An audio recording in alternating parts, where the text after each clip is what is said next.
Alors là, je vais parler de Patrick Blossier, qui est un très grand chef opérateur, qui a notamment... Son premier film, c'était Santo Aniello de Varda. Il a ensuite fait les films de Costa Gavras. Il a travaillé avec un nombre incalculable de metteurs en scène très variés. Et je l'ai rencontré quand j'avais 21 ans. Il est plus âgé que moi.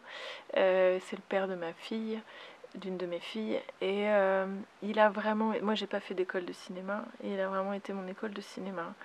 Il m'a, à sa façon, il m'a transmis son sens des valeurs, son exigence, son rapport au travail, son rapport à l'image. Et voilà, Patrick Blossier, c'est quelqu'un à qui je dois énormément et à qui je suis toujours très liée, qui a vu ce film 4 ou 5 fois au cours du montage et qui, même si je fais plus mes films avec lui maintenant, qui continue de m'accompagner. Qu'est-ce qui vous a appris par exemple? Il m'a appris à nouer un lien constant entre la forme et le fond, à réfléchir la lumière et la mise en scène en fonction du sens. C'est vraiment un chef opérateur qui va d'abord lire un scénario avant de réfléchir une image et de, de toujours partir du fond de l'histoire pour faire jaillir la forme. Qu'à chaque séquence, il y a une bonne idée de mise en scène à trouver, qu'elle ne doit pas être disproportionnée ou en désaccord avec ce qu'on raconte. Enfin, voilà, cette harmonie entre fond et forme et cette exigence de l'image. À quel point l'image aussi va nourrir ce qu'on raconte. Est-ce que vous sauriez me citer quelques autres films majeurs qu'il aurait filmés et pourquoi son travail est en soi remarquable?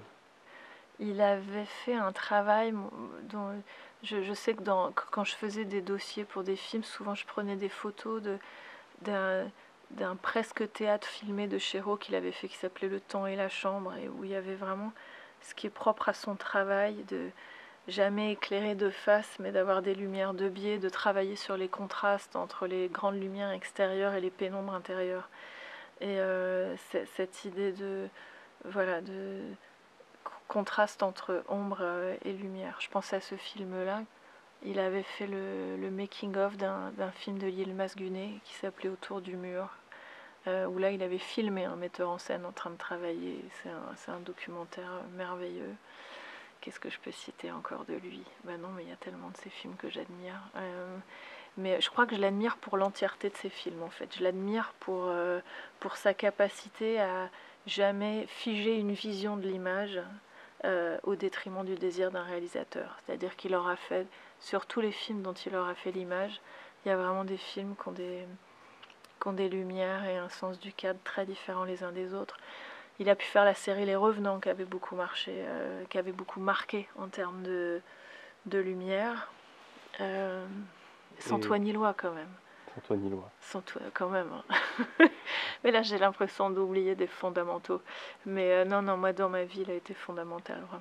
Vous avez dit du coup que ça a été la première personne qui vous a appris le cinéma, qui a été votre école de cinéma. Est-ce que maintenant que vous avez terminé Little Girl Blue, est-ce que de cet apprentissage personnel, vous auriez un conseil à donner à Mona Achache qui commence sa carrière?